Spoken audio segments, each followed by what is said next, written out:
asalaamaaleykum maa ngi nuyu waa Tivaouane di nuyu waa Sénégal yëpp di rafetlu seen teewaay tey am naa droit de réponse ngeen koy def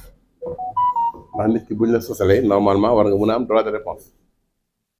maa ngi sant yàlla bu baax parce que terrain boobu mooy fi nga xam ne fa la maison de la jeunesse bi nekk ginnaaw maison de la jeunesse ce qui est prévu jusqu'à l'heure où je vous parle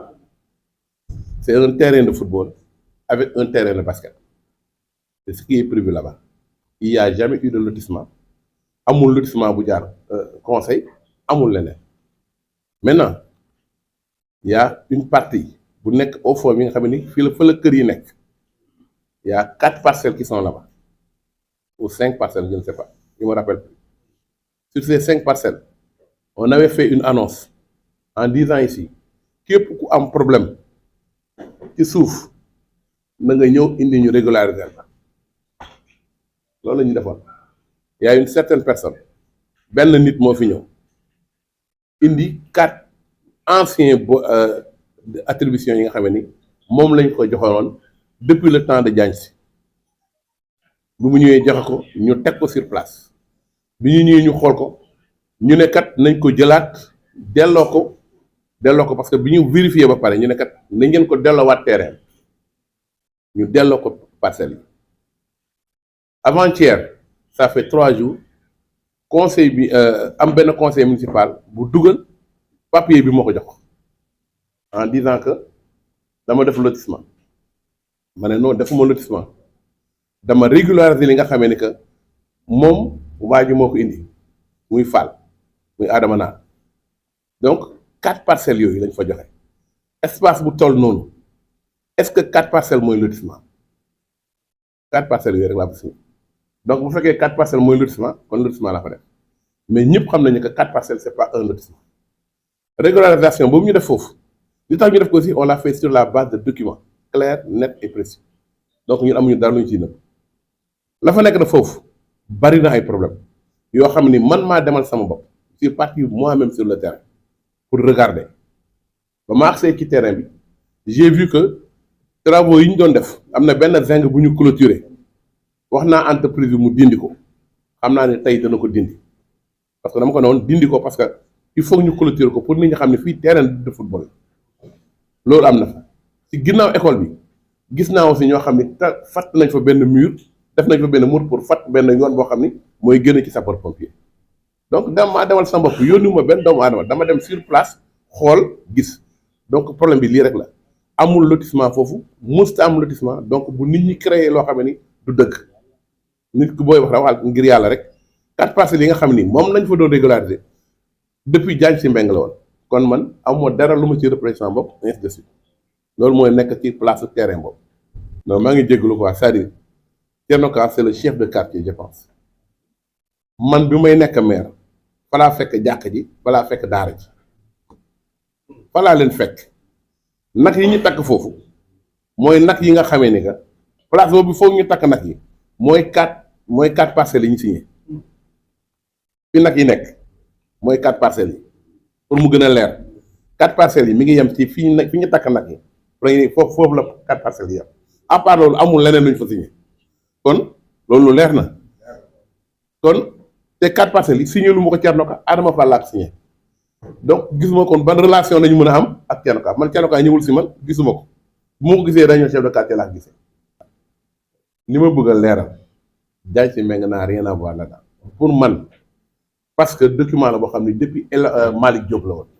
ça ne date même pas de Malick de Diagne Sy Mbengue am na ci ay documents yoo xam ne depuis Malick Diop la donc vraiment il faut que ñu bàyyi di jéem a teg coono ci kaw keneen dama ne mooy kii damay répété waat parce que bëgguma di wax ba pare di dellusiwaat ci li ma doon wax tontu woon naa si lii ba pare mais dama si tontuwaat bu kenn tudd Diagne Sy Mbengue parce que yoonam nekku si je suis clair benn bi ci des mooy ñi nga xam ne ñoom administration day continuer administration du lu taxaw dañu def déclaration def ay annonce ne képp koo xam ne da nga am terrain booy régulariser indi ko ñu xool ko pour ñu mën ko régulariser Adama Fall indi 4 parcelles ça fait 6 mois 7 mois mi ngi topp si ñun pour ñu defal ko régularisation j'ai refusé j'ai dit du ma ko def tant que awma si loo xam ne gisuma loo xam ne document yoo xam ne mooy tax ma def ko quand on m'a amené les documents j'ai fait la même chose je l'ai fait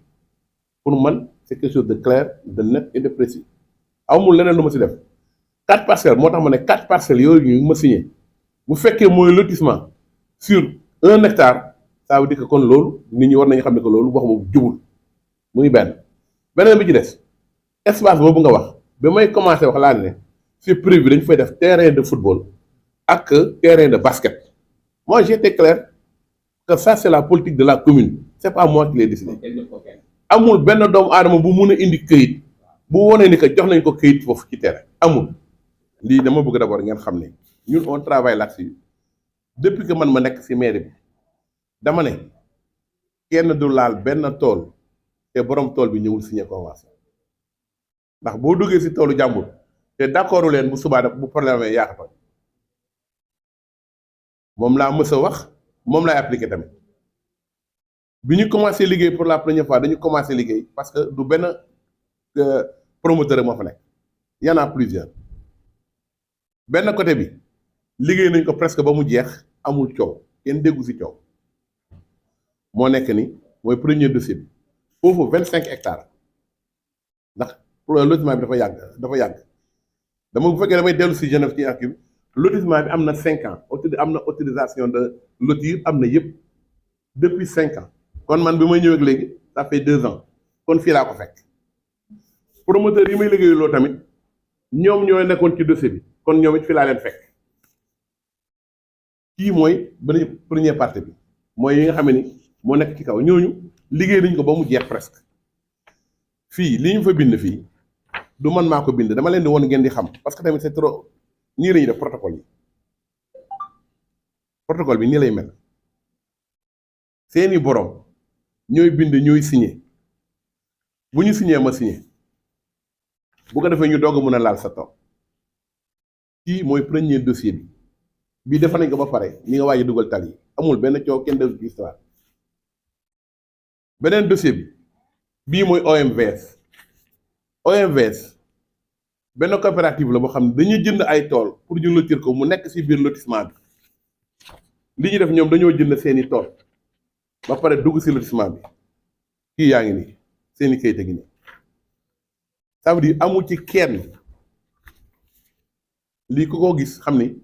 waa OMVS xam man moom ko mais ñoom it dañoo jënd boo leen xoolee fii di nga gis décharge de paiement pour acquisition de terrain donc loo ci gis lu nekk rek day am yi boo bëggee ma wax la nga filmer bu baax donc seeni borom ñoom moom lii ci biir lotissement bi la nekk mooy deuxième fii nga xam ne mu am coow bi ñuy wax tout le temps mooy lii gis ngeen plan bii ma koy génnee ngeen gis ko parce que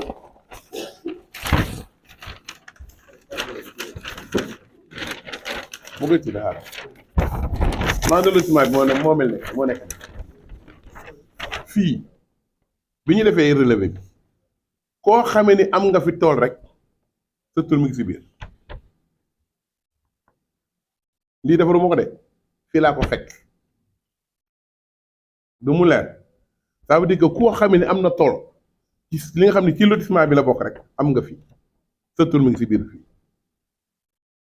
nii niñ ko daggee nii noonu la tool yi bindoo ci biir lotissement bi donc kenn ku ci nekk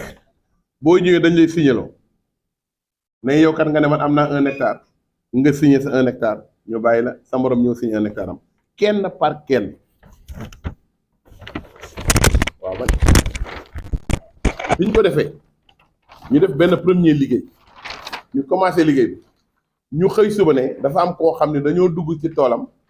yàq ko te fekk signé wul ñu jël dossier bi yóbbu ko tribunal procureur wooñu def enquête pour procureur wooñu ñu indi l'ensemble des documents administratifs du man fii laa ko fekk indi l'ensemble des documents administratifs teg ko jox ko l'ensemble des documents jox ko li nga xam ne moom la nit ñi signé parce que lii yëpp ay borom tool ko signé du man maa ko signé fii li ngeen di gis yëpp ay borom tool ko signé yëpp ay protocole ñii moom c'est ay protocole ak seeni suuf signé ko Diop mënu si dara am na yoo xam ne fii laa ko fekk am na yoo xam ne 2020 la parce que bi lotissement bi commencé ba léegi am na ñoo xam ne ñu ngi doon signé kii mooy liste bi nga xamee ni képp koo xam ne am nga fa tool sa tur ni ci liste bi ak sa surface bi nga xam ne moom mooy sa surface tool donc buñ lay signaloo dañuy jël lii comparé ko ak la waaw lii mooy problème mu yaay ji maintenant am na ñaar ñoo xam ne chaque jour problème bu am ñoom ñoo koy créer muy Samba Sey ak Mbaye Ndoye TV4 c'est toujours les mêmes dama bëgg nag xam ñoom li ñuy wax dem nañ ci procureur gars yi defal ko pare procureur ne joxe waat instruction ne commencé waat leen liggéey bi ñuy bëgg a commencé liggéey man leen bàyyi leen ba ma def situation bi ba pare même malgré que procureur jox nañu feu vert bàyyi leen ma reprendre l'ensemble du dossier bu ñu ko reprendre jël ko segg ko tànn ñi nga xamee ne que signé nañu ba pare ñu dugg seen tool ñi nga xamee ne que signé gu ñu arrêté ba keroog ñuy signé dugg seen tool problème bi fii la toll defe naa ne lii lu ko gën a leer amul ndax du lenn loo xam ne maa ko fi créé li ma fi fekk la war ko continuer rek kon nag vraiment damay bëgg aussi nit ñi aussi bàyyi xel loolu foofu aussi am na wax rek man dama wax ni tant que maa ngi fi xaw ma keneen ku tabax ci kaw tali dinañ toj sa li nga defar ku mu munti doon parce que du man plan d'urbanisme bi nga xam ne moom la ñuy teg ak plan de lotissement yi ñoo nanguwul ku tabax ci kaw tali tabax ci kaw tali mooy nit ñi fàttaleen loolu duma ko nangul kenn dama koy wax tout le temps yàgg naa ko wax nañ doon dama ne koo ko fi tabax bay boo nga yóbbu ma tribunal parce que état bi d'accordul nga tabax ci kaw tali ndax pour nga tabax ci kaw tali day fekk amuloo autorisation de construire ndax pour nga am autorisation de construire il faut nga dem urbanisme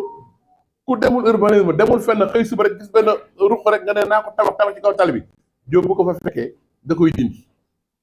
parce que bu ma bàyyi ñu fàtte tali bi bu ëllëgee les populations ne seront pas en sécurité loolu je pense que c'est clair nekk ni dossier baa ngi préparé naa dossier bi ba pare le dossier est là préparé ba mu jeex tàkk mais zone de recasement FDV moo koy gérer mairie gérer wu ko comme FDV moo koy gérer nag da ngay jël dossier bi transmettre ko FDV pour ñoom ñu mun ko jël en compte c'est ce que j'ai fait bu ñu mënee xaaral nañ ko réglé amul problème léegi war naa dañante ak waa FDV parce que wax nañ que après dañuy ñëw fii pour ñu toog pour ñu waxtaan bu ñu ñëwee waxtaan ñu poser les problèmes ils sont 83 personnes mi ngi ni seen dossier ñu ngi ni individuel kenn par kenn lii moo nekk ni ñi fa amoon acte de vente ainsi de suite lii ay dossiers yi ma fekk la